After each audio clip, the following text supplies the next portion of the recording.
नमस्कार दोस्तों, मैं आनंद सर एक बार फिर से आपका मैथमेटिका के YouTube चैनल पर स्वागत करता हूं। मित्रों, पिछला वीडियो हम लोगों ने पॉलिटेक्निक मॉडल पेपर फर्स्ट देखा, जिसमें हमने मैथ में 50 आने वाले क्वेश्चंस में से 25 तक कवर कर लिए थे।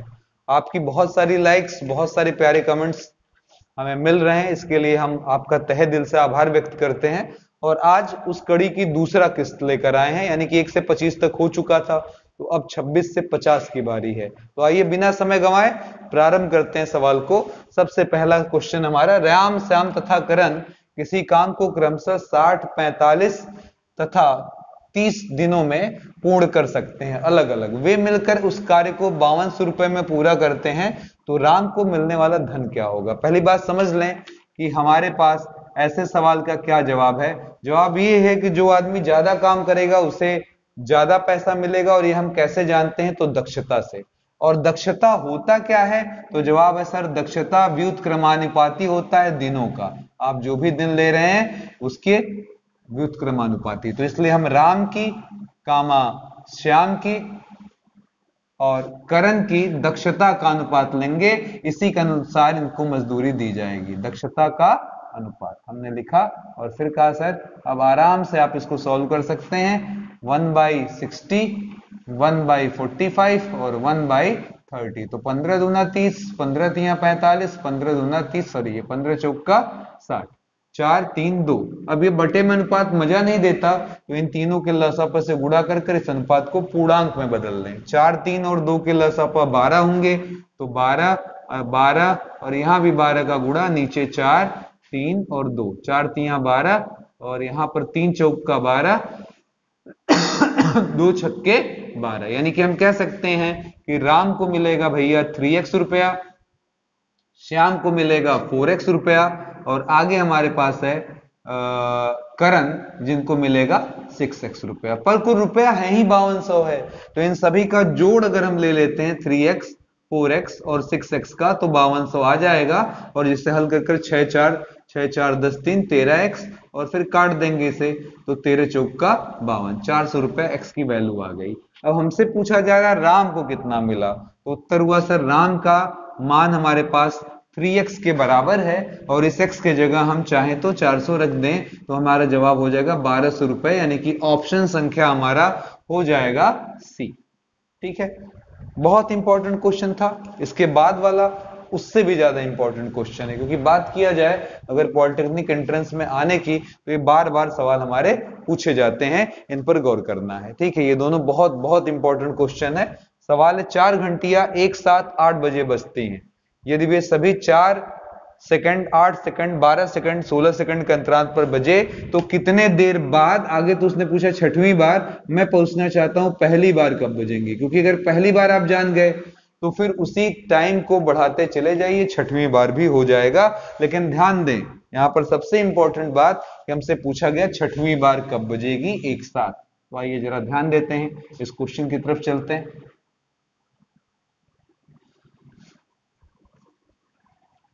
अब पहली बार जब बजेगा तो जवाब होगा इन तीनों का कॉमन होगा, और कॉमन का मतलब उभयनिष्ठ होगा, उभयनिष्ठ का मतलब हमारा लसप से होता है। तो ये पहली बार कब एक साथ बजेंगे, ये जानने के लिए 4, 8, 12 और 16 का हमें लेना पड़ेगा लसप, जो 2 दूना 4, 2 चौका 8, 2 छक्के 12, 2 अट्ठे 16, फिर 2 से काटेंगे 2, 2 दूना 4, 2 तिहाई 6, 2 चौका 8, फिर 2 से काटेंगे 1, 1, 3, 2, और फिर 2 से काटेंगे तो ये हमारा आ जाएगा 1, फिर यहां पर हम कहेंगे सर 3 से काटेंगे तो ये हमारा आ जाएगा 1। तो हमारा लसापा, यानी कि वो पहला टाइम जब वो एक साथ बजे, वो अंतराल कितने देर के बाद का है, तो जवाब है sir 2 into 2 into 2 into 2 into 3, 2 दूना 4 दूना 8 दूना 16, 16 तिया 48 सेकंड बाद ये एक साथ बजेंगे। तो पहली बार कब बजे थे, तो जवाब हुआ सर 8 बजे। फिर दोबारा कब बजेंगे, तो जवाब होगा सर 8 के बाद आप लगा दीजिए 48 सेकंड, 8:48। ठीक है, ये 8:48, फिर इसमें 48 जोड़ेंगे तो 8 हमारा हो जाएगा 96 सेकंड। ठीक है, फिर इसमें 48 आप ऐड करते चले जाएंगे 48, तो आपको जवाब मिल जाएगा सर अगली बार बजेगा हमारा 8 6 14 और 9 4 13 1 14 144 सेकंड पर, ठीक है। और फिर कहेंगे सर जी एक बार और हम देख लें, 44 उसमें फिर 48 उसमें फिर ऐड करेंगे, 8 4 12 4 4 8 1 9 और ये 1 हो जाएगा हमारे, इतने सेकंड बाद बजेंगे। फिर क्या सर जी एक बार और देख लीजिए, तो 8 बजकर हमने यहाँ जोड़ दिया 48, तो ये बोलिए 8 2 10 और 9 4 13 1 14 और 1 1 2 240 सेकंड। अब जरा ध्यान दीजिए, ये पहली घंटी ये दूसरी घंटी, क्योंकि पहली बार उसने 8 बजे एक साथ बजा कर हमको दिया तो उसको भी काउंट करेंगे। ये पहली बार, ये दूसरी बार, ये तीसरा, ये चौथा, ये पांचवा और ये छठवां। तो छठवीं बार कब बजेगा? 8 बजकर 240 सेकंड पर 240 आंसर में दिया नहीं सेकंड में, मिनट में दिया है, तो 60 से भाग दीजिए, आ जाएगा ये कटकर 6 चौका 24 और अब ये सेकंड बन जाएगा मिनट, यानी कि 8 बजकर 4 मिनट पर ये घंटियां एक साथ बजेंगी, यानी कि ऑप्शन संख्या हमारा हो जाएगा डी। उम्मीद करता हूं अच्छा लगा होगा आपको सवाल। बहुत ही कॉमन सवाल है, पॉलिटेक्निक का बहुत बार पूछा गया है, मामला एक दो बार का नहीं है। चलिए अगले क्वेश्चन की तरफ चलते हैं। यदि चार वस्तुओं का क्रय मूल्य तीन वस्तु के विक्रय मूल्य के बराबर है, तीन वस्तु के विक्रय मूल्य के बराबर है,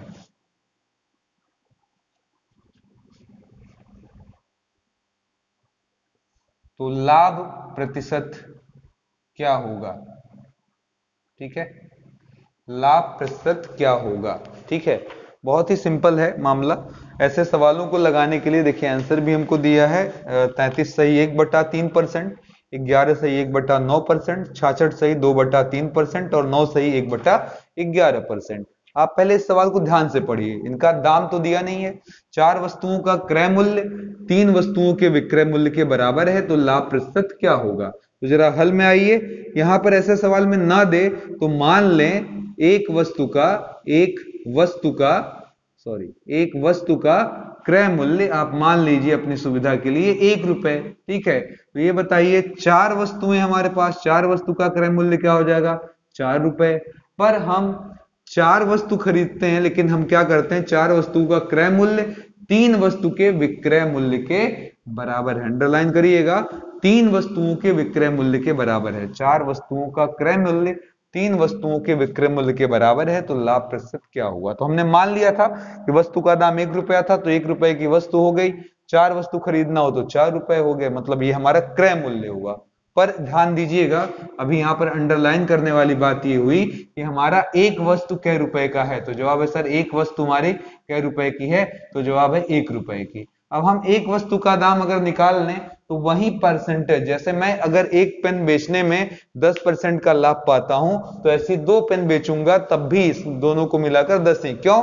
इसे खरीदा था 10 रुपए 100 रुपए का, 110 में बेचा, तो इसको भी 100 रुपए का खरीदा, 110 में बेचा, इस पर भी 10% यानी कि 100 और 200 मिलाकर 200 और 10 का फायदा यानी कि 20 रुपए। 200 लगाकर 20 पाया, 100 लगाकर 10 पाया, तो यानी कि लाभ उतना ही मिलेगा आपको, क्योंकि हर वस्तु पर हमारा लाभ निर्धारित है।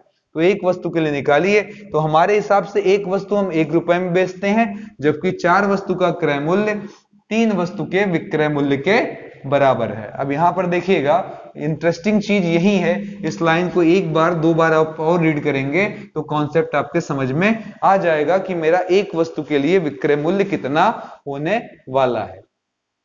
तो अब जब इसे ध्यान से समझें तो मतलब ये हुआ कि हम तीन वस्तु कितने का बेचेंगे, तो जवाब होगा सर तीन वस्तु का विक्रय मूल्य कितने के बराबर है?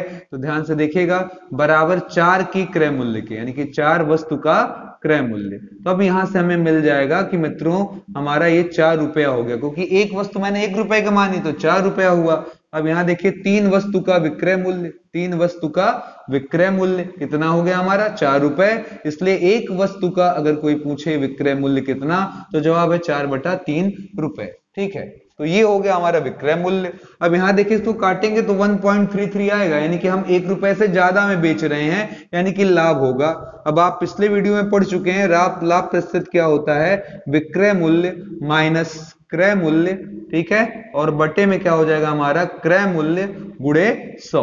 तो अब यहाँ पर काम आसान है, बताइए यहाँ पर क्या कर दें, तो जवाब है सर हमारा विक्रय मूल्य कितने के बराबर है 4/3 के, वो ले लेंगे हम पहले 4/3, ठीक है यहाँ पर, और उसके बाद क्या कर देंगे 4/3 माइनस 1/1, तो 3 में से और गुणे क्या लगा दिया 100, तो 4 में से 3 गया 1/3 गुणे 100 लगाया, काटने पर 33 सही 1/3% का लाभ होने वाला है हमको, ठीक है। कॉमन सेंस का सवाल है और ये बहुत अच्छी ट्रिक है, अगर दाम ना दिया हो तो वस्तु का दाम 1 रुपया 100 रुपया मान लें, उससे समझने में चीजों को हमें बहुत आसानी हो जाती है। आइए आगे चलते हैं अगले क्वेश्चन की तरफ। 28 को क्वेश्चन था ये हमारा, 29वां हमारे पास आ चुका है। जरा ध्यान से देखिएगा क्वेश्चन क्या लिखा हुआ है। आपको आंकड़े दिए गए हैं 59, 62, 65, x प्लस 2, 72, 85 और 94, ठीक है।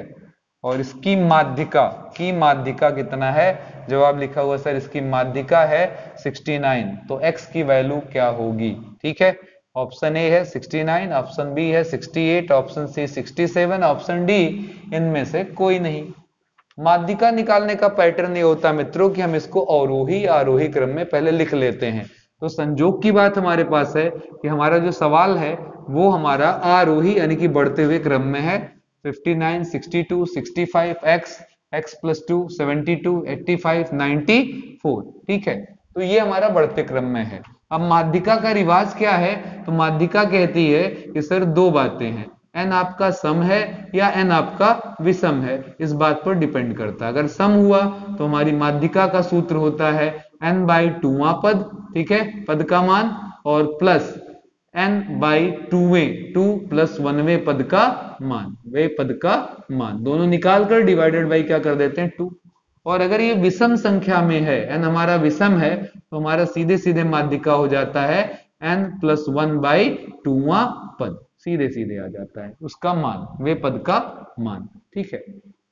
तो आइए अभी पहले काउंट करें हमारे पास कितने आंकड़े हैं, 1 2 3 4 5 6 7 8, फिर से गिन लें 1 2 3 4 5 6 7 8, 8 आंकड़े हमारे पास है, यानी कि मामला सम का है, और इसीलिए हमारा माध्यिका जो निकाला जाएगा उसके लिए हम क्या लिखेंगे, तो जवाब होगा सर n/2 यानी कि 8/2वां पद का मान, ठीक है, पद का मान, ठीक है। और फिर हम क्या लिखेंगे प्लस, ठीक है, प्लस 8/2 प्लस 1वें पद का मान, और डिवाइडेड बाई क्या कर देंगे 2। तो ये आ गया आपका 4 और ये आ गया 4 में 1 जुड़ गया तो 5, तो चौथा और पांचवा, तो 1 2 3 4, चौथा हो गया x, पांचवा हो गया x + 2 डिवाइडेड बाई 2, और माध्यिका की वैल्यू आपके सवाल में ऑलरेडी दे रखा है कितना 69। तो जरा ध्यान से देखो मित्रों, 69, x और x मिलकर 2x + 2, 2 common, x + 1 divided by 2, 2 से काट दिया, इधर भेज दिया, x बराबर 69 में से 1 गया,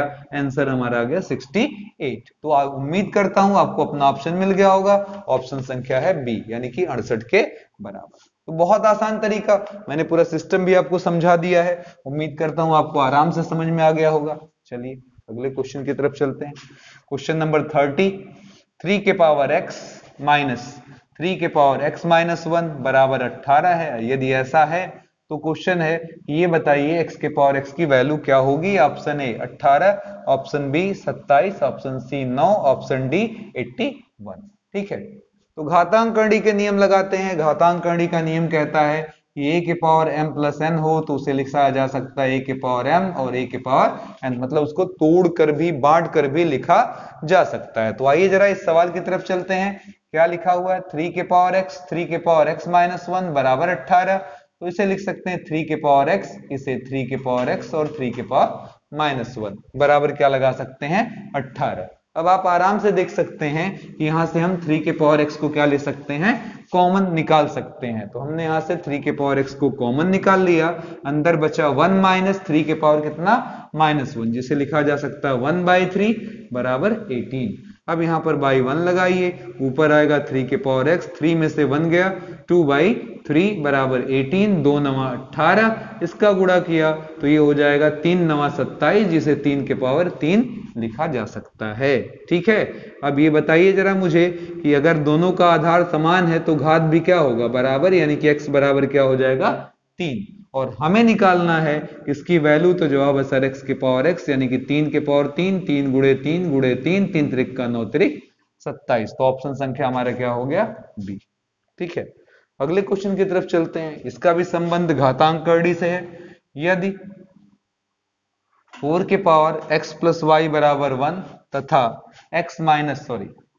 फोर के पावर x माइनस वाई बराबर 4, तब आपका x और y की वैल्यू क्या होगी। Option A 1/2 1/2, option B 1/2 1/3, option C -1/2, ठीक है, और 1/3, ऑप्शन डी हमारा 1/2 एंड -1/2 एंड -1/3। ठीक है, ये हमारे ऑप्शन हो गए। ठीक है, अब चलिए इस सवाल को सॉल्व किया जाए। आसान सवाल है, लेकिन पहले आपको प्रॉपर्टी पता होनी चाहिए घातांक करने की। आधार समान हो तो घातें भी बराबर होती हैं मित्रों। ठीक है, तो यहां पर जरा ध्यान दीजिएगा, कुछ कॉमन चीजें हम सीखे हुए हैं रूल। ए के ऊपर 0 यानी कि 1 के ऊपर 0, 2 के ऊपर 0, 3 के ऊपर 0 एंड सो ऑन। ये सब की वैल्यू कितनी होती है, 1। हमारा पहला इक्वेशन लिखा है 4 के पावर x प्लस वाई बराबर 1, तो हम कह सकते हैं सर 4 के पावर x प्लस वाई, और 1 के जगह 4 के पावर 0 ही लिख लो सर, क्या बुराई है ना।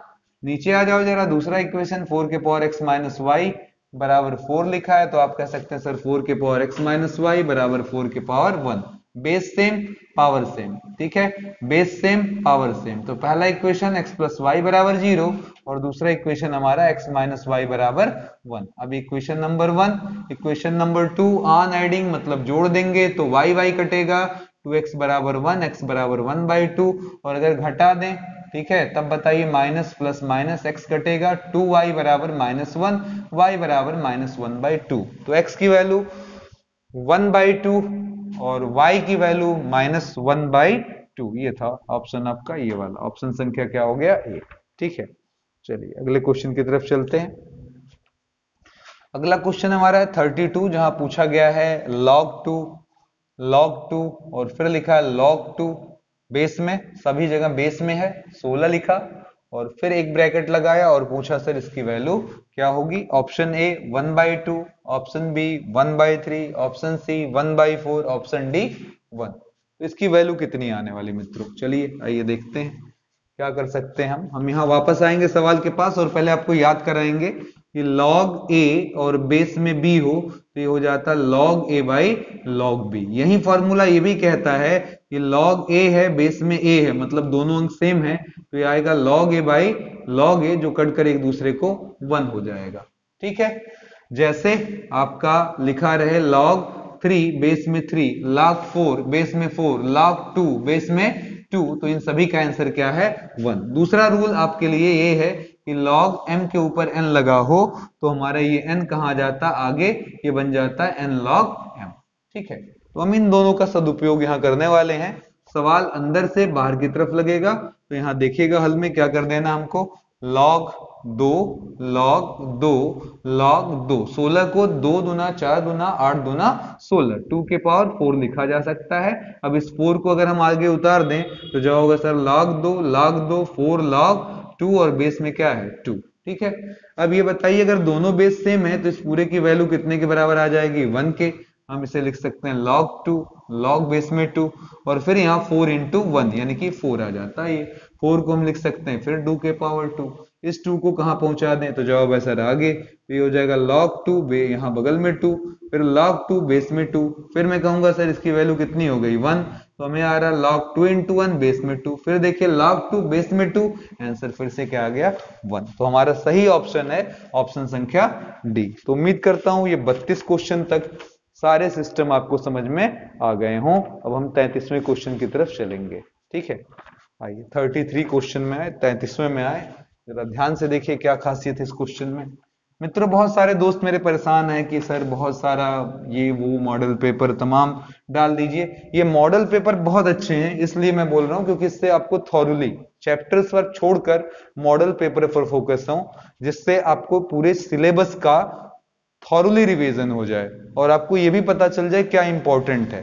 तो बहुत लोगों का सवाल भी आया है, सर कितने मॉडल पेपर आप अपलोड कर रहे हैं? तो जवाब है एटलीस्ट 2, कम से कम 2, ज्यादा से ज्यादा 3 हो सकता है मित्रों, जो बचा हुआ समय है। ठीक है, इसमें मैं मैथ और फिजिक्स के आपके ये मॉडल पेपर अपलोड करूंगा। तो जिनका टारगेट होगा 50, 25, 75, अगर 75 में 40 एंड अबव आपने गेन किया तो गवर्नमेंट कॉलेज, 50 एंड अबव किया या 55 कर लिया एंड अबव, 55 एंड अबव, तो आप मनचाहा कॉलेज पा सकते हैं।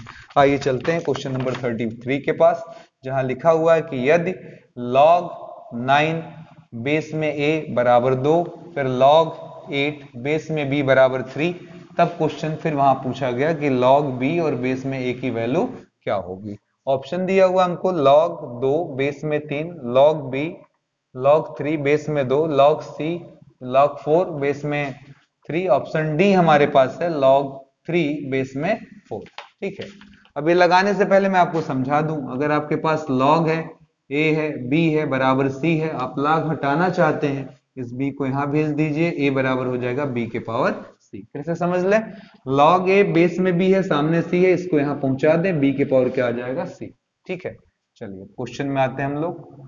हमारे पास पहला इक्वेशन लिखा log 9 बेस में a बराबर 2, फिर लिखा log 8 बेस में b बराबर 3, तो हम कह सकते हैं सर इसे यहां भेजिए, 9 बराबर क्या आ जाएगा हमारा a का स्क्वायर। ठीक है, 9 हमारा क्या आ जाएगा a का स्क्वायर, और हमारा 8 आ जाएगा, फिलहाल 8 आ जाएगा, इसे यहां भेज दिया तो b के पावर क्या हो जाएगा 3। हमसे क्वेश्चन पूछ रहा है कि सर ये बताइए कि log b बेस में, क्या पूछ रहा है, log b बेस में a, यानी कि log b by log a की वैल्यू क्या होगी। तो आप यहां से a और b की वैल्यू लगा सकते हैं, कैसे, log 9 यहाँ log लगाया, a स्क्वायर ये हट जाएगा, log दोनों तरफ लगाएंगे तो ये 2 कहां आ जाएगा, नीचे, तो हम लिख सकते हैं सर इस 2 को फिर उधर भी भेज दो, तो जवाब हुआ log a बराबर log 9/2। और दूसरे वाले में अगर मैं अप्रोच लगाऊं तो फिर हम log लगा देते हैं, 8 उधर भी हो जाएगा log b के पावर 3, ये 3 आ गए, तो log 8 3 log b, और ये 3 फिर नीचे आ गया, तो जवाब होगा सर log b बराबर log 8 और बेस में 3। तो हम log b के जगह लिख सकते हैं, ठीक है, log b के जगह लिख सकते हैं log 8/3, और log आपका जो है a उसके जगह लिख सकते हैं log 9/2। ठीक है, ये कंप्लीटली है मित्रों।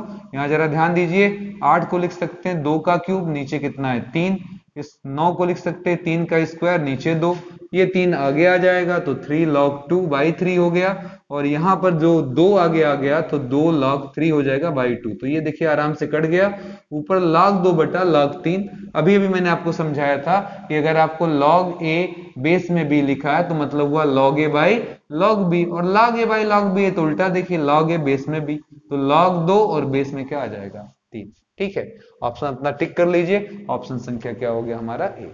तो उम्मीद करता हूं ये सभी क्वेश्चन आपको बहुत अच्छे लग रहे हो, ठीक है, पसंद आ रहा हो आपको। ठीक है, इस उम्मीद के साथ अगले क्वेश्चन की तरफ। क्वेश्चन नंबर 34, मैं थोड़ा सा डायग्राम बना लेता हूं क्योंकि लिखने में थोड़ा टाइम लगेगा। एक नल जो है वो क्या कर सकता है, नल ए है हमारा जो इसको भर सकता है, इसी टंकी को कितने देर में, 5 घंटे में, 5 आवर में भर सकता है। और अगर नल बी से हम इसको भरना चाहें, ठीक है, अलग अलग देखिएगा, अगर नल बी से भरना चाहे तो जवाब है इसे 10 घंटे में भर जाएगा। जब तीसरा नल भी लगा देते हैं, ठीक है, तो वह उसे खाली करता है। ठीक है, क्या करता है, खाली करता है। ठीक है, कितने देर में खाली कर देता है, 7 सही 1/2 आवर में। ठीक है, तीनों को हमने 10 बजे खोल दिया, क्वेश्चन है किस समय हमारी टंकी भर जाएगी। ठीक है, तो आइए जरा इस चीज को समझे अच्छे से थोड़ा सा, ये कैसे क्या लगेगा हमारा सवाल। तो सबसे पहले ध्यान देने वाली बात है कि तीनों नलों को एक साथ खोला गया। अब पहले बारी बारी से ये बताइए इसका 1 घंटे का कार्य कितना होगा, 1 आवर वर्क कितना होगा, तो जवाब होगा ये टंकी को भर देगा 1/5। उलट देते हैं, 1 घंटे का काम मिल जाता है। 1 आवर वर्क इसका पूछा, मैंने नाम दे दिया ए, बी और सी। ठीक है, तो 1 आवर वर्क इसका कितना हो जाएगा, तो 1/10, और ये आएगा 7 दूना 14, 15/2 आवर, तो हम कह सकते हैं ये 1 आवर वर्क, ठीक है, ये कितना हो जाएगा, तो जवाब इसका उल्टा 2/15। अब ध्यान दीजिएगा, ये भर रहा है, वो भर रहा है, ये खाली कर रहा है। भरना मतलब कंस्ट्रक्टिव वर्क, इसको पॉजिटिव साइन के साथ लेंगे, और ये उसका उल्टा प्रक्रम कर रहा है, इसलिए इसे माइनस साइन के साथ लेंगे। तो 1 hour combined work, 1 hour combined work, 1 घंटे का एक साथ किया गया काम क्या हो जाएगा, तो कहेंगे सर जी 1/5, 1/10 माइनस 2/15। इन सभी के एलसीएम 30, 5 छक्के 30, 10 तिहाई 30, 15 दूना 30, 2 दूना 4, तो 6 3 9, 9 में से 4 गया 5, 5/30 काट देंगे 1/6। तो 1 घंटे का अगर काम मिल जाए, देखिए इसको उलटने से मुझे 1 घंटे का काम मिला, इसको उलट दे तो ये पता चला काम कब खत्म हो गया। इसी तरीके से ये 1 घंटे का काम 1/10 है, उलट देने से 10 घंटे में पता चलता है ये काम खत्म कर लेगा। तो तीनों एक साथ खोलने पर टंकी भरेगी। अब ध्यान दीजिएगा, टंकी भरेगी कितने देर में, कहेंगे सर जी इसको उलट दीजिए, तुमने कहा सर जी इसको उलट दिया, कितना हो गया 6 घंटा। ठीक, इसी का उल्टा कर दें तो हमें यह पता चल जाएगा टंकी कितने देर में भर गई होगी। अगर 1 घंटे का काम पता हो मित्रों, उलट देने से हमें ये पता चल जाता है काम कितने देर में हो जाएगा। ये आप अच्छे से परिचित हैं। ठीक है, अगला क्वेश्चन हमारा 35, 5, 8, 9, x + 2, x + 6, 17, 19, 21 का माध्य, ठीक है, मान लेते हैं 12 है। तो क्वेश्चन है x की वैल्यू क्या होगी। अब देखिए यहां पर माध्य पूछा है, तो आंकड़ों का योग बटे आंकड़ों की संख्या, तो हम कहेंगे sir ji 5 + 8 + 9 + x + 2, x + 6, x + 17 + 19 + 21 divided by आंकड़ों का योग बटे आंकड़ों की संख्या, 1 2 3 4 5 6 7 8, 8 आंकड़ों से भाग दे दें। इस माध्य की जगह 12 रख लें, क्रॉस गुणा करेंगे 12 × 96, 8 5 13, 13 में 9 जोड़ दो मेरे भाई तो 22, 22 2 24, 24 और 6 मिलकर 28, 28 में हम 17 जोड़ देंगे तो 45, 45 में हम लोग 19 जोड़ देंगे तो हमारा 64, और 64 में 21 जोड़ देंगे तो 86। इधर 86 और x मिलकर क्या हो जाएगा 2x। अब इसको भेज दें तो 2x बराबर 96 में से अगर 86 घटा देते हैं तो 10 आता है, काट देने पर 2 पंजे 10 आ जाता है। ठीक है, तो आंसर है x बराबर आपका क्या होगा 5 होगा। चलिए अगले क्वेश्चन की तरफ।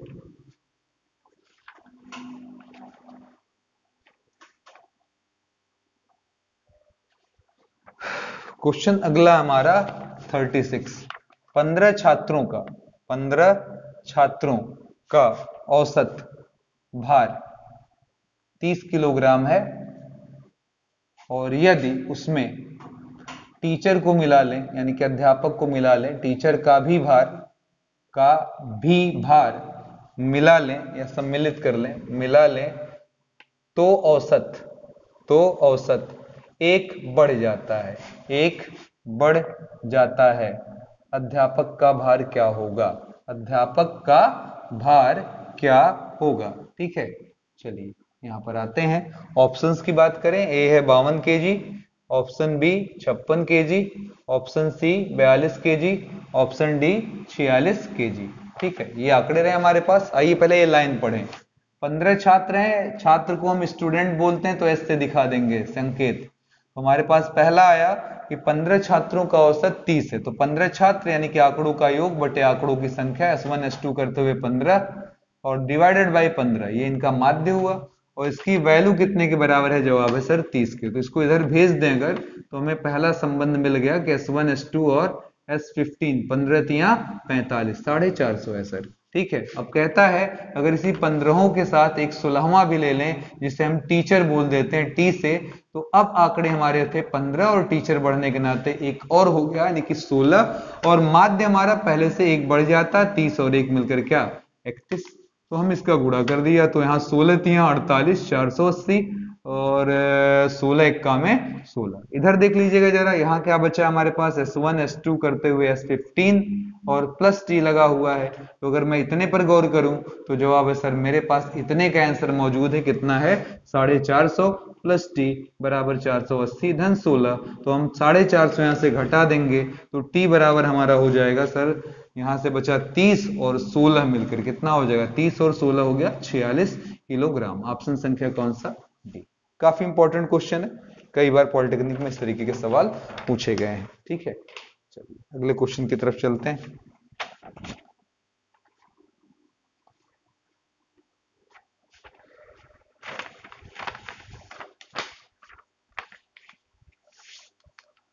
क्वेश्चन नंबर 37, 3 सेंटीमीटर त्रिज्या के गोले पर 2 सेंटीमीटर त्रिज्या का दूसरा गोला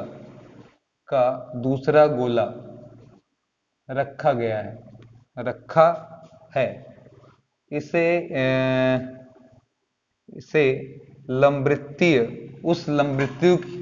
उस लंबवृत्तीय शंकु की ऊंचाई क्या होगी जो दोनों गोलों के परिगत हो। ठीक है, option A 12 centimetre, option B 18 centimetre, C 13 centimetre, D 15 centimetre. ठीक है, तो ये कहानी रही हमारे पास। आइए जरा ध्यान दें क्वेश्चन पर, दिलचस्प क्वेश्चन है। एक गोले है हमारे पास 3 सेंटीमीटर का। ठीक है, 3 सेंटीमीटर का एक गोला हमारे पास है, थोड़ा छोटा, कितने का, 2 सेंटीमीटर का। ठीक है, अब क्या करना है, हमें एक टोपी से पहनानी है ऐसा कि ये पूरा इस गोले को क्या करे, ढक ले, थोड़ा सा इस तरीके से ऐसे, और यहां से भी हमने टोपी पहना दी ऐसे। ठीक है, अब पूछ रहा है इस गोले की ऊंचाई क्या होगी, इस शंकु की ऊंचाई क्या होगी। ठीक है, तो आइए जरा देख लें, यही तो निकालना मुझे। और अगर हम फोकस करें तो ये क्या है, पहले की त्रिज्या यानी कि 3, ये वाली भी त्रिज्या ही है, तो जवाब है सर 3। ये दूसरे की त्रिज्या होगी। ठीक है, या कह सकते हैं ये पूरा व्यास होगा, तो अभी हम फिलहाल त्रिज्या ही लिख रहे हैं 2। ये भी कितना होगा, R2 बराबर हमारा कितना हो जाएगा, 2। ठीक है, अब इतना अगर मुझे मिल जाए तो मुझे कंप्लीट H मिल जाएगा, तो H +2 +2 +3 +3, अगर ये H मिल जाए तो मुझे पूरे शंकु की ऊंचाई मिल जाएगी। तो 3 3 6 2 8 2 10, 10 धन H हो गया। इक्वेशन नंबर 1 लिखकर इसको छोड़ दिया। कहा सर जी चलिए आगे ट्राई मारिए। अब कहा सर जी इसको यहां से जोड़ दें। ठीक है, ऐसे मिला देते हैं, इसको भी यहां से मिला देते हैं, तो हमारे पास हो गया A B और C। ठीक है, ये इसका स्पर्शी है, ध्यान दीजिएगा 90 डिग्री बनाएगा।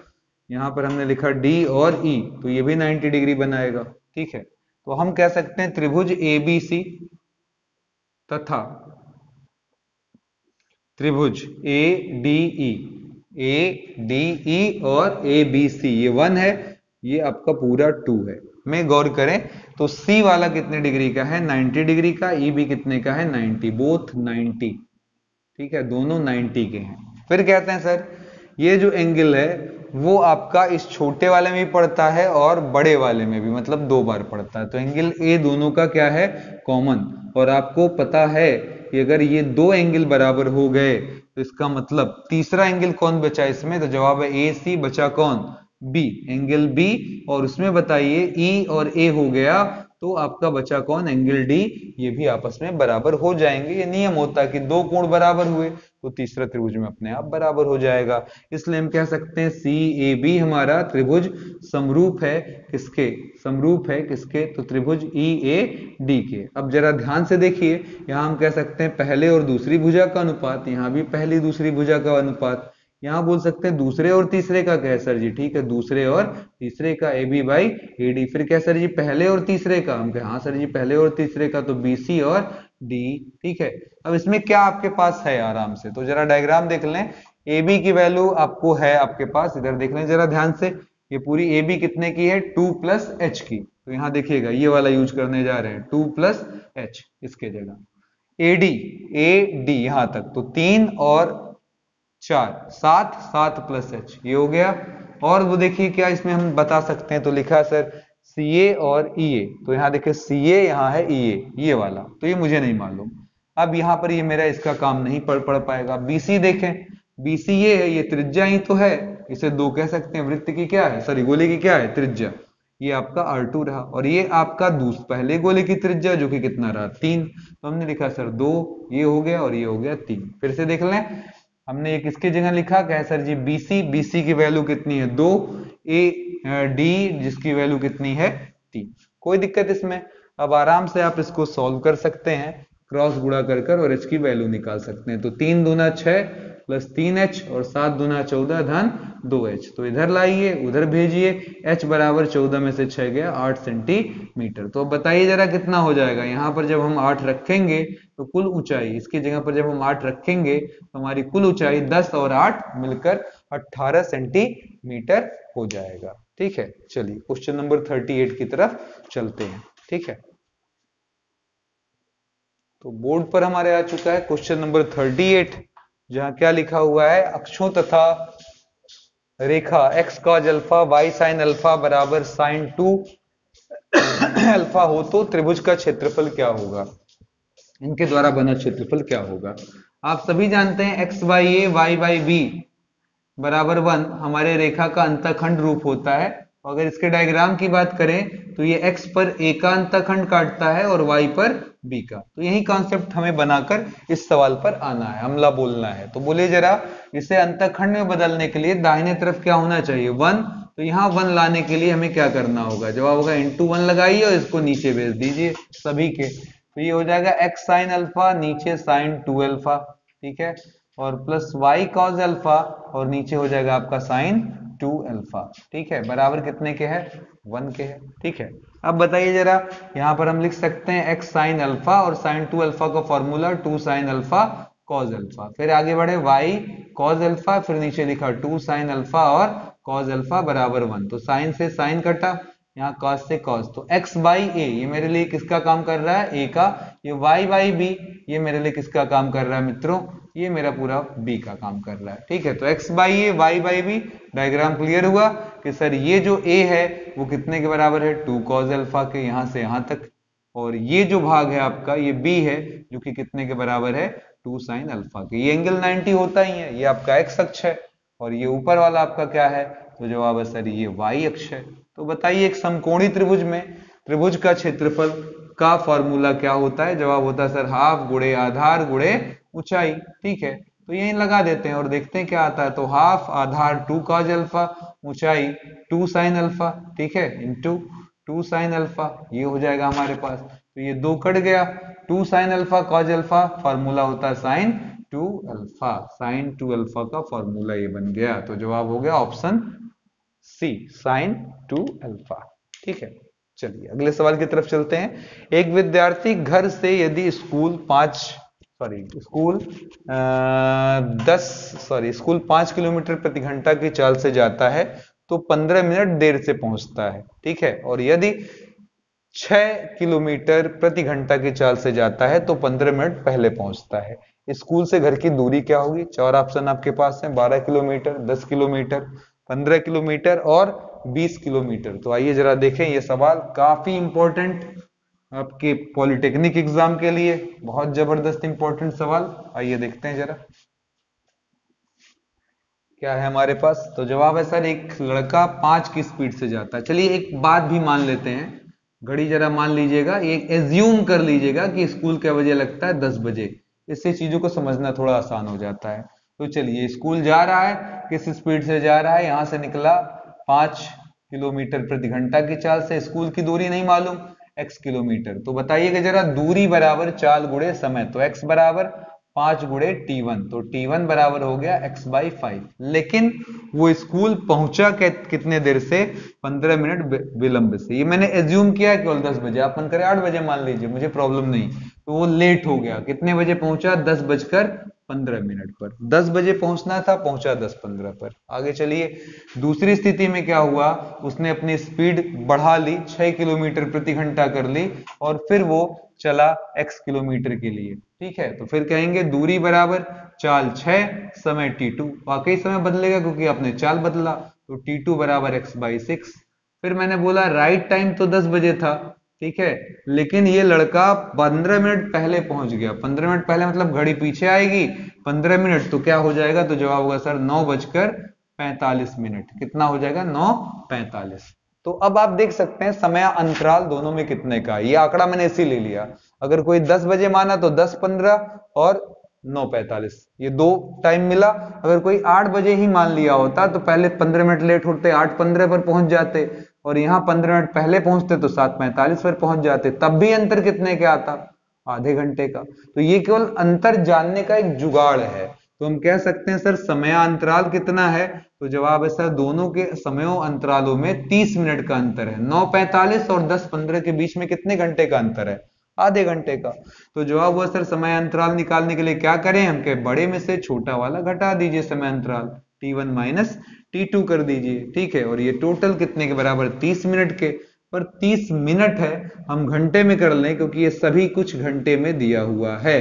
तो इसे 60 से भाग दिया, अब ये घंटा बन गया 1/2। इधर चलिए, 5 और 6 का लसापा 30, 5 छक्के 30 और 6 पंजे 30, ठीक है, बराबर 1/2। 2 से काटेंगे 15, क्रॉस गुणा उधर 15 और 6x से 5x गया x, यानी कि जवाब आ गया सर x, यानी कि दूरी कितने के बराबर है? 15 किलोमीटर के बराबर है। तो मुझे लग रहा है सब कुछ आपको ठीक ठाक लग रहा होगा। सवाल काफी बेहतरीन है, लगातार हम इनको सॉल्व कर रहे हैं, एक से एक क्वेश्चन है यहाँ पर, और अभी भी आगे बहुत सारे सवाल आपको मिलने बाकी हैं। चलिए क्वेश्चन नंबर 40। 40 लीटर मिश्रण में दूध तथा जल का अनुपात 3:2 है, ठीक है। फिर कहता इस मिश्रण में पानी और कितना मिला दें कि यह अनुपात 6:5 हो जाए, ठीक। बाकी ऑप्शन है 6 लीटर, बी 3 लीटर, सी 8 लीटर और डी आपका 4 लीटर दिया हुआ है, ठीक है। चलिए इसको सॉल्व करते हैं, समझते हैं क्या करना होगा हमें। 40 लीटर मिश्रण हमारे पास, और इसे बांटना है 3:2 में, यानी कि यहां पर अगर मैं बात करूं 3:2, तो ये दूध और जल का अनुपात दिया है, ठीक है। तो दूध हो गया हमारा 3x, ठीक है, और जल हो गया हमारा 2x, और दोनों का योग कर दें दूध और जल का, तो जवाब हो रहा है सर 40 आएगा। तो 5x को काटे 5×8 40, ठीक है, सॉरी 40 है 5×8 40, यानी कि हम कह सकते हैं इस 40 लीटर मिश्रण में दूध था हमारा 3x, ठीक है, जो कि अब हो गया 3 × 8, 8 त्रिक 24 लीटर, ठीक है, क्लियर हो गया x के साथ। और जल कितना हो गया? तो जवाब है सर 2x, यानी कि 2 × 8 यानी कि 16 लीटर। अब क्वेश्चन कहता है कि हम इसमें केवल पानी और मिलाएंगे, मतलब पानी मिलाएंगे, कितना मिलाएंगे नहीं मालूम, कितना मिलाएंगे नहीं मालूम, तो हमने मान लिया कितना x लीटर। तो अब पानी कितना हो जाएगा? अब जल कितना हो जाएगा? तो जवाब होगा 16 + x। और दूध कितना है? तो जवाब सर दूध में कोई इंक्रीमेंट नहीं करना है, इसलिए अभी भी दूध कितना है? 24 लीटर। लेकिन अगर अब अनुपात इनका लेंगे तो 6:5 आएगा, ठीक है। अब इनका अनुपात लेंगे तो हमें कितना मिलेगा? 6:5, तो 24, यानी कि दूध बटा जल का अनुपात हमारा 6/5। काटिए, 6 चौका 24, क्रॉस गुणा कर लेंगे, 5 चौका 20 बराबर 16 + x। इसको उधर भेज देते हैं, x बराबर 4 आ जाएगा, यानी कि हमें कितना लीटर जल मिलाना पड़ेगा? आंसर होगा 4 लीटर, ठीक है। उम्मीद कर रहा हूं ये सारे सवाल आपको खूब लुत्फ दे रहे होंगे, लगातार आपको मजा आ रहा होगा, क्योंकि अपने जान बहुत प्रयास किया गया कि आपको अच्छे से अच्छा सवाल मौजूद कराया जाए। यहाँ आइए 41 की तरफ। एक व्यक्ति ने 5%, थोड़ा सुन ले, लिखना नहीं मैं पसंद नहीं करूंगा, थोड़ा सा टाइम बचेगा। एक व्यक्ति ने 5% की दर से, वार्षिक की दर से धन उधार लिया। कितना धन उधार लिया? तो जवाब है 4,000। और कितने सालों के लिए? जवाब दिया सर 3 साल के लिए। बाद में उसने बकाया चुकाया। कैसे चुकाया? बकाया चुकाया। कैसे चुकाया? तो जवाब है सर 3800 रुपया दिया, प्लस हमको एक घड़ी दिया, सॉरी रेडियो दिया।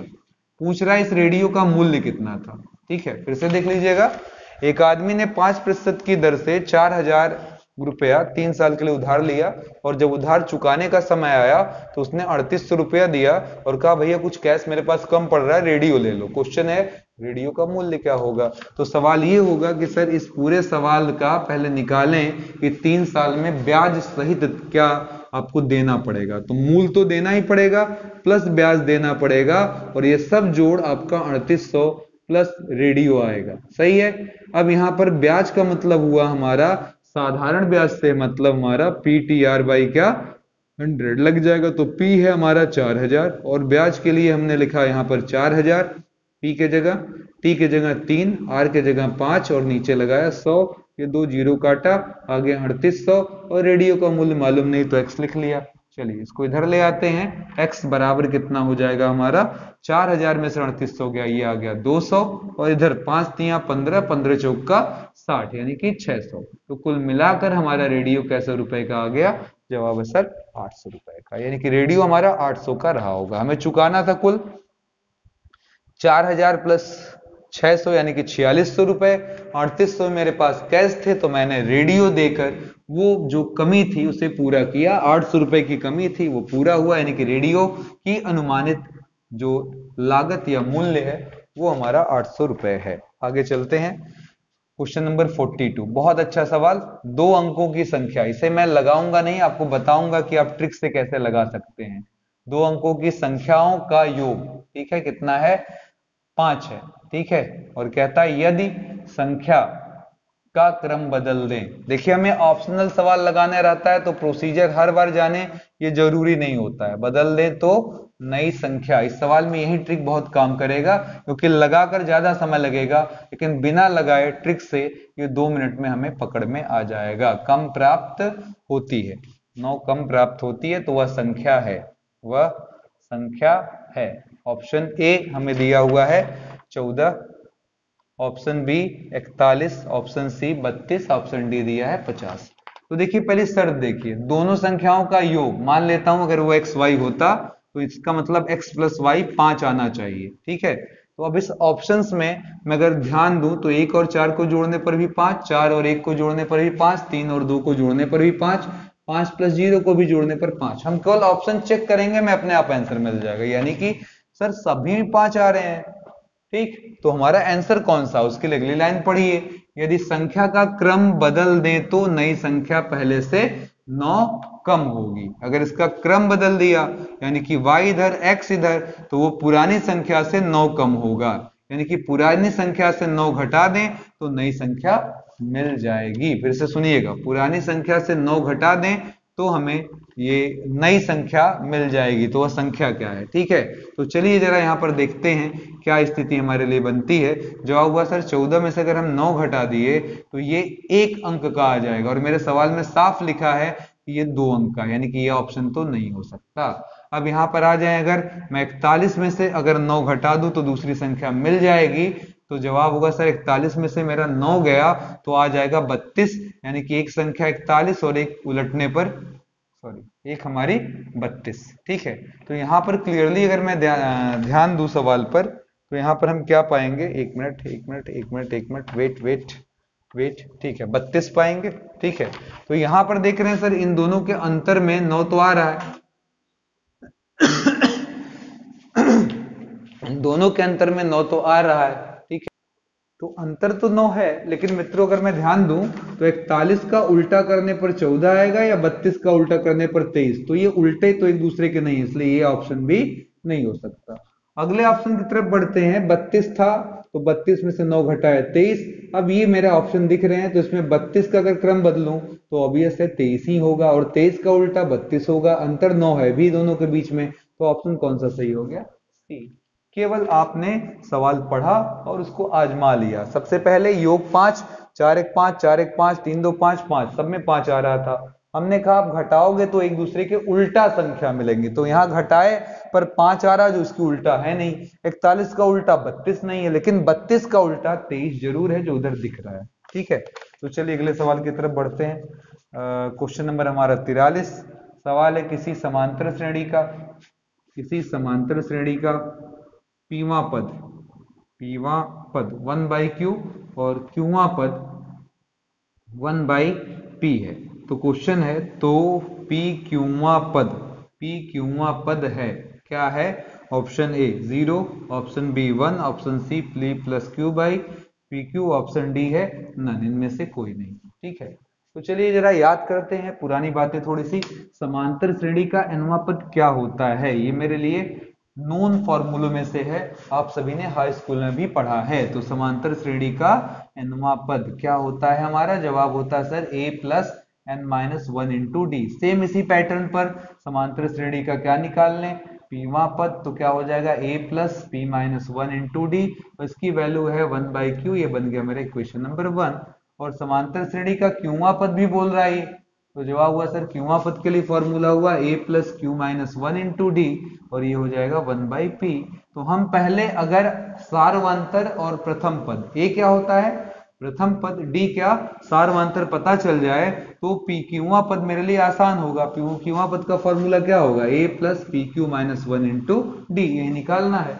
हम अटके क्यों हैं, मुझे ये नहीं मालूम, डी नहीं मालूम, तो ऊपर वाले से चलो पहले एक एक कर कर निकालें। एक कटा, इन दोनों का कॉमन डी, ऊपर p माइनस वन और माइनस अंदर गया, q प्लस वन हो गया, उधर 1/q माइनस 1/p, यानी कि हमें 1 और 1 काट देना है, लिख देना है p माइनस क्यू डी बराबर pq, ऊपर हो गया p माइनस क्यू, तो ये p माइनस क्यू को काटेगा, d बराबर 1/pq। ठीक है, ये हमारा हिसाब किताब बैठ गया। ठीक है, अब कोई हमसे पूछे कि सर जी इसका आंसर निकालना है, तो हमें अभी डी मिला, ए तो मिला नहीं, तो कहिए सर एक से ए निकालना है, और यहाँ p माइनस वन डी के जगह 1/pq बराबर 1/q, तो ये पूरा ट्रांसफर a बराबर 1/q minus p minus 1/pq। अब बताइए जरा दोनों का लसापा pq, ऊपर आएगा p minus p plus one, तो ये भी आ गया 1/pq, यानी कि हमारे a की वैल्यू भी कितनी है 1/pq, हमारे d की भी वैल्यू कितनी है 1/pq, तो देर किस बात की 1/pq, यहाँ pq माइनस वन, यहाँ भी 1/pq, तो जवाब हुआ सर इन सभी का लसापा pq, ऊपर 1 प्लस pq माइनस वन कटा, आगे जवाब मिला सर pq/pq, इसे काट देंगे आंसर 1, यानी कि pqवां पद 1 के बराबर है। चलिए क्वेश्चन नंबर 44 की तरफ, ax square plus bx plus b के मूल हैं बराबर 0 के मूल हैं अल्फा और बीटा, अल्फा कामा बीटा। तो क्वेश्चन है ये बताओ under root alpha beta plus beta by alpha under root में और plus B by under root B by A की वैल्यू क्या होगी। ऑप्शन ए है 0, ऑप्शन बी है 1, ऑप्शन सी है 2 और ऑप्शन डी है 3। ठीक है, तो चलिए निकालते हैं इस सवाल को।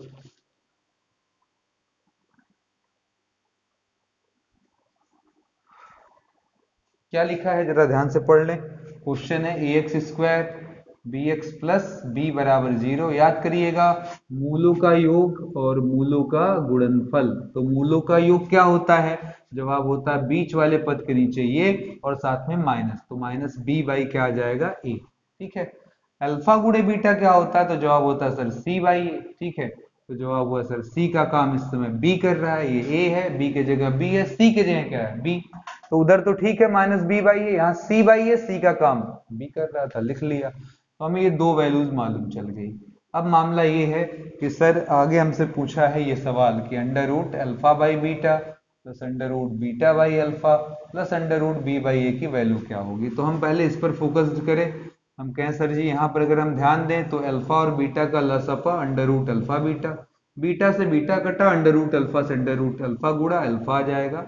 फिर हम कहेंगे sir ji under root alpha से अल्फा कटा, अंडर रूट बीटा का बीटा से गुड़ा बीटा आ जाएगा और आगे हो जाएगा under root B by a. अब कोई पूछे सर अल्फा प्लस बीटा के जगह क्या लिख सकते हैं, तो ऊपर आप देख सकते हैं माइनस बी बाई ए। और कोई पूछे अंडर रूट अल्फा बीटा के अंदर क्या लिख सकते हैं, तो जाओ under root B by a और फिर plus under root B by a. अगर आप गौर कर रहे हो तो माइनस बी बाई ए को हम चाहें तो under root B by a का क्या लिख सकते हैं होल स्क्वायर, नीचे under root B by a plus under root B by a. अब देखिए आराम से जरा, ये पूरा का पूरा कट गया और हमें मिल गया minus under root B by a plus under root B by a, जो एक दूसरे को काट कर कितने के बराबर हो जाएंगे 0 के। तो ऑप्शन मेरा हुआ ए, आंसर कितने के बराबर है 0 के। बहुत ही अच्छे क्वेश्चंस मित्रों, बहुत ही धारदार सवाल, आपको मजा आ रहा होगा उम्मीद कर रहा हूँ। बहुत ही सिलेक्टिव प्रॉब्लम्स रखे गए यहाँ और उम्मीद भी कर रहा हूँ कि आपको पसंद आ रहे होंगे। ठीक है, थोड़ा ध्यान देंगे सारी चीजें आ जाएंगी और पॉलिटेक्निक बड़े ही आराम से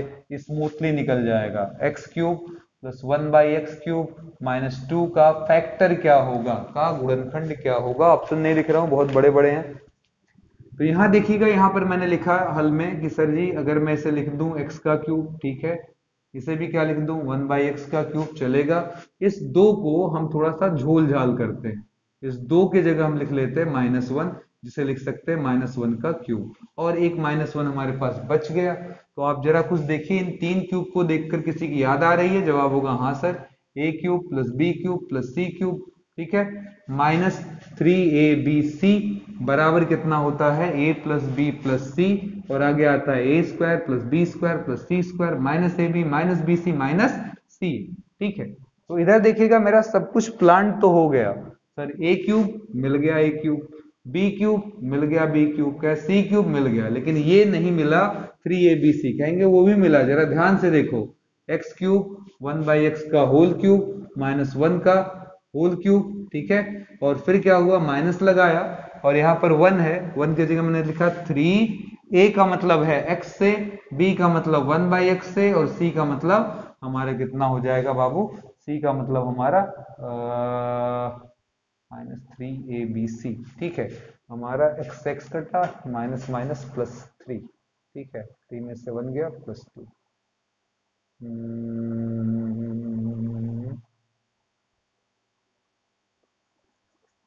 एक मिनट, इसे थोड़ा सा ध्यान से 1 मिनट देख लिया जाए, फिर मैं बताता हूँ। 3abc x कटा, और यहाँ पर हमारा आ गया +1,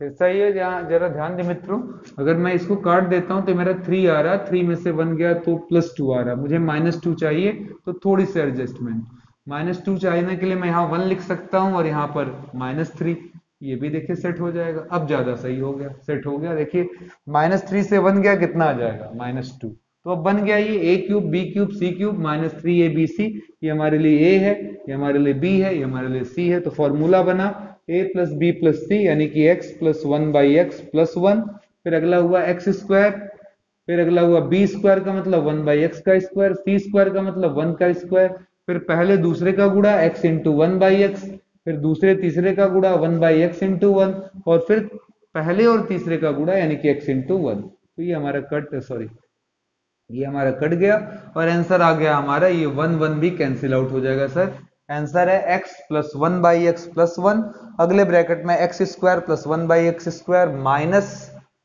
1/x, ठीक है, और आगे हमारे पास क्या है, -x, ठीक है, ये इसका फैक्टर हो गया। चलिए क्वेश्चन नंबर 46 की तरफ बढ़ते हैं।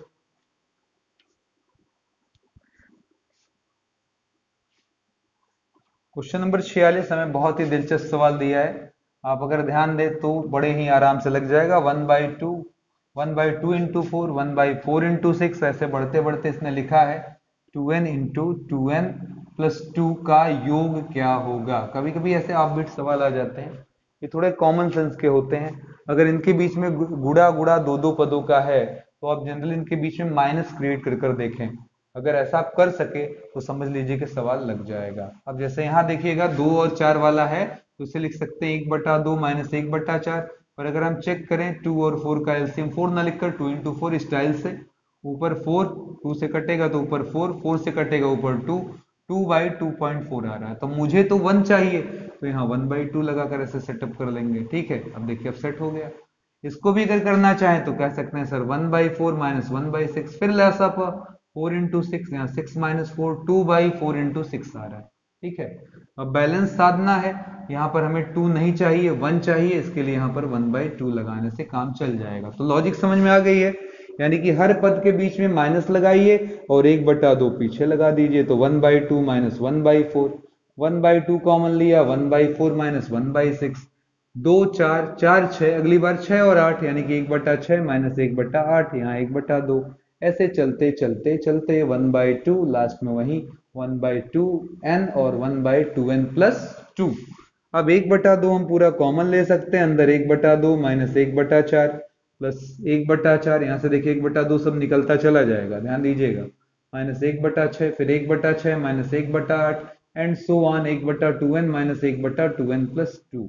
अब अगर आप गौर करें तो ये कट गया, ये कट गया, ये अपने आगे वाले को काटेगा, ये अपने पीछे वाले को। ये काट नहीं रहा क्योंकि आगे कुछ आना बंद है, ये नहीं कट रहा क्योंकि इसके पीछे कुछ आना बंद है। तो इसलिए आंसर हुआ 1/2 और 1/2 और 1/2n+1 का लसापा मैंने 2n+2 लिख लिया। 2 से 2 कटेगा, ऊपर 2n+2, और 2n+2 से ये कटेगा, ऊपर 2 आ जाएगा, तो ये भी कट गया। 2 से 2 काट दिया गया, n/2 और 2n+2। आंसर हुआ n/4n+4, 2 दूना 4, 4n+4। ठीक है, उम्मीद कर रहे हैं ये 46वां सवाल भी आपको काफी पसंद है। चलिए, सिंपल ट्रिक, बीच में माइनस सेट करना और थोड़ा बहुत बैलेंस साध लेना, फिर सवाल आराम से लग जाएगा। 47, कोई धन चक्रवृद्धि ब्याज की दर से 6 वर्ष में 3 गुना हो जाता है, तो उसी दर से कितने वर्ष में 2 गुना हो जाएगा, 2 गुना हो जाएगा। ठीक है, ऑप्शन ए 18 वर्ष, ऑप्शन बी 12 वर्ष, ऑप्शन सी 27 वर्ष, ऑप्शन डी 54 वर्ष। ठीक है, चलिए, अब क्वेश्चन यह है कि कोई धन चक्रवृद्धि ब्याज की दर से 6 वर्ष में 3 गुना हो जाता है। चलिए, कितना रेट है क्या है नहीं मालूम, लेकिन अमाउंट का फॉर्मूला होता है P1 + R/100 के पावर क्या लगा देते हैं n। लेकिन इसने कहा ये जो मान आ रहा है वो क्या कह रहा है, कोई धन चक्रवृद्धि ब्याज की दर से 6 वर्ष में, वर्ष भी दे दिया तो यहाँ n के जगह क्या लगा दिया हमने 6। ठीक है, 6 वर्ष में 3 गुना हो जाता है, यानी कि ये मान कितना आ रहा है, अगर पहले P रहा होगा तो 3 गुना का मतलब हमारा क्या हो गया, 3P के बराबर आ रहा होगा। फिर से देखिएगा, धन P था, P का 3 गुना, तिगुना हो जाता है। ठीक है, तो ये P और P क्या हुआ, कटा। यहां से हम ये कह सकते हैं कि सर 1 + R/100 के पावर 6 की वैल्यू 3 है। क्वेश्चन है तो कितने वर्षों में। अब आगे आपने सेकंड केस उठाया और कहा सर जी कितने वर्षों में, मुझे नहीं मालूम, ऊपर हमने n लगा दिया, यही मुझे फाइंड आउट करना है। और जवाब ये है कि हमारा धन कितना हो जाए, 2 गुना हो जाए। तो जवाब हुआ सर यहाँ पर हमारा ये धन 2 गुना होना है। ठीक है, तो 2 गुना होने का मतलब राइट में 2P आ जाएगा, P से P कट जाएगा। 1 + R/100 के पावर n लिखा है, यहाँ हमारे पास 2 है। ठीक है, अब आप ये सोचिए कि हम किस तरीके से यहाँ पर इन चीजों का मिस यूज कर अपना काम चला सकते हैं। ठीक है, 1 मिनट, यहाँ पर शायद क्वेश्चन कुछ और है, 1 मिनट, 2 गुना नहीं है मित्रों, यहाँ पर क्वेश्चन लिखा है, सॉरी, क्वेश्चन हमारा लिखा हुआ है यहाँ पर कि आपसे सवाल पूछा गया है 9 गुना, कितने वर्षों में 9 गुना हो जाएगा, 9 गुना हो जाएगा। ऑप्शन मैं रिमूव कर रहा हूँ क्योंकि मुझे कुछ क्वेश्चन में केवल अंकों का दिक्कत है, तो यहाँ पर मैं क्या कर दे रहा हूँ, 9 गुना का मतलब 9P। ठीक है, ये हो गया। अब ये बताओ, इस 9 को हम चाहें तो 3 का स्क्वायर लिख सकते हैं, और यहां से देखिए 3 की वैल्यू अगर लाकर इस तरफ से रख दें, 3 के जगह क्या लिख सकते हैं जरा बताइए। तो जवाब होगा सर इस ब्रैकेट के अंदर इस 3 की जगह पर हम क्या पुटअप कर सकते हैं, 1 + R/100 के पावर कितना, जवाब है सर 6।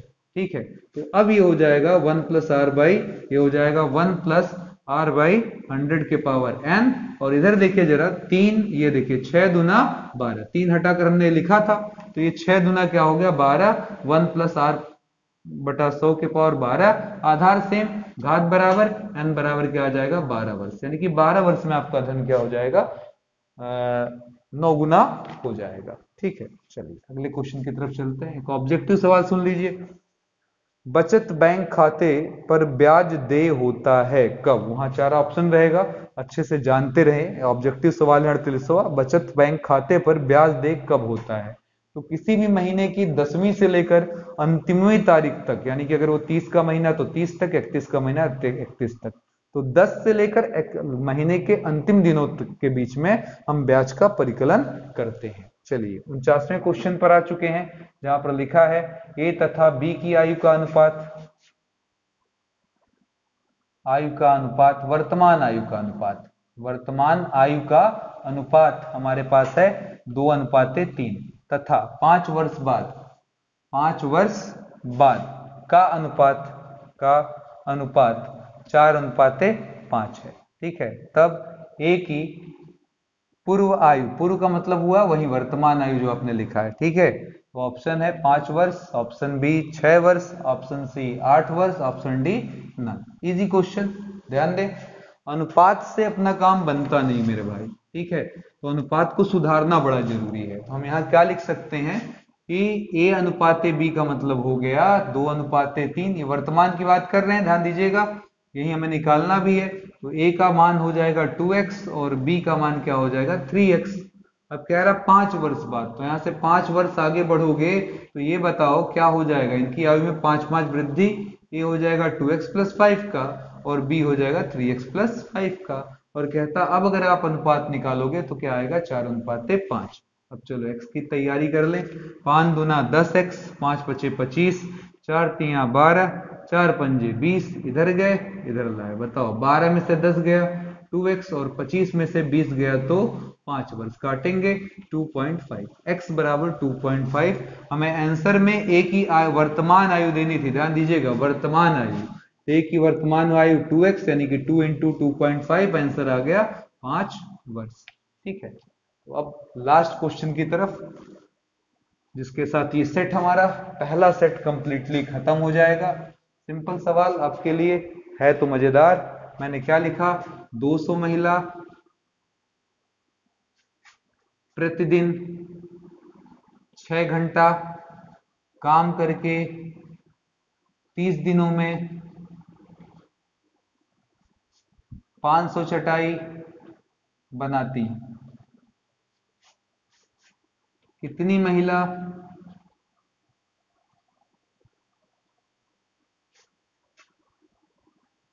एक 1000 चटाई 4 घंटा प्रतिदिन काम करके 45 दिनों में हमें दे सकती हैं, हमें दे सकती हैं। कितनी चटाई दे सकती हैं मित्रों, 1000 पूछा गया। फिर से देख लीजिएगा, 200 महिलाएं काम पर लगी, हर रोज 6 घंटा काम की और उस 6 घंटे में उन्होंने हमें 30 दिनों में 500 चटाई बनाकर दे दी है। तो पहली स्थिति हमारे पास है कि m1 बराबर 200 और टाइम जो लग रहा है पर डे वो 6 घंटा। दिनों की संख्या हमारे पास कितनी है, तो जवाब है सर 30 दिन। कितना वर्क हुआ, काम कितना हुआ, तो जवाब है सर 500 चटाई के बराबर। और दूसरे बार समूह में कितनी महिलाएं मालूम नहीं, लेकिन समय उन्हें प्रतिदिन 4 घंटा काम करने का दिया गया, दिन 45 दे दिया गया, वर्ग थोड़ा बढ़ाकर क्या कर दिया गया 1000। ठीक है, तो एक फॉर्मूला है आपका इसके लिए, m1 t1 d1 m2 t2 d2, बस यहाँ वर्ग उल्टा होता है, यानी कि इधर लगा सकते हैं आप w2, उधर लगाएंगे w1। इससे मैन एंड वर्क के बहुत सारे प्रॉब्लम मुजबाने इस टाइप के क्वेश्चन लग जाते हैं। तो पहली स्थिति में 200 महिला, समय 6, यहाँ 30, काम उल्टा 1000, इधर हो गया हमारा m2, समय हो गया 4, 45 और यहाँ पर काम हो गया 500। काटना शुरू करिए, 5 दूना 10, 15 दूना 30, 15 तिया 45, 2 दूना 4, फिर 2 से 2 कटा। ठीक है, यहाँ 300, 1 मिनट, यहाँ पर महिलाएं 300 कर देते हैं मित्रों, क्योंकि महिलाओं को हम भिन्न में नहीं ले सकते, तो वहां पर हमने 300 कर दिया आंकड़ा। अब बताइए जरा, 3 से इसको काटे हम लोग तो 3 से कट जाएगा 100 बार में। फिर हम कह सर यहाँ 5 भी बच रहा है, 5 से काटे 20 बार में, तो हमारे पास आ गया सर यहाँ 20 है और पड़ोस में 6 है और कहीं कुछ बचा है, तो जवाब है सर हाँ, यहाँ पर हमारा सॉरी कुछ नहीं बचा, इधर तो पूरा कट गया, तो 20 छक्के 120, m2 बराबर कितना हुआ 120। दूसरी स्थिति में हमें 120 महिलाओं की जरूरत पड़ेगी ताकि हमारा कार्य 45 दिन में संपन्न हो जाए और हमें 1000 चटाइयां मिल जाए। तो उम्मीद करता हूं मेरी ये सार्थक पहल और ये सार्थक मेहनत आपको बहुत पसंद आए। आपके ढेर सारे प्यार का, दुलार का, कमेंट का, शेयर का आपके आनंद सर को वेट रहेगा। तो ज्यादा देर ना करें, जल्दी कमेंट करें, क्योंकि आपकी हौसला अफजाई हमारे लिए टॉनिक है। अगर वो टॉनिक हमको मिलता रहा तो उम्मीद मैं करता हूं कि हम आपको एग्जाम से पहले 3 मॉडल पेपर दे सकेंगे, नहीं तो एटलीस्ट तो दे ही देंगे। तो ये आपकी हौसला अफजाई पर है कि मुझे कितनी टॉनिक आप पिला दे। धन्यवाद। इसी के साथ मुलाकात होगी अगले वीडियो में, तब तक के लिए जय हिंद, जय भारत।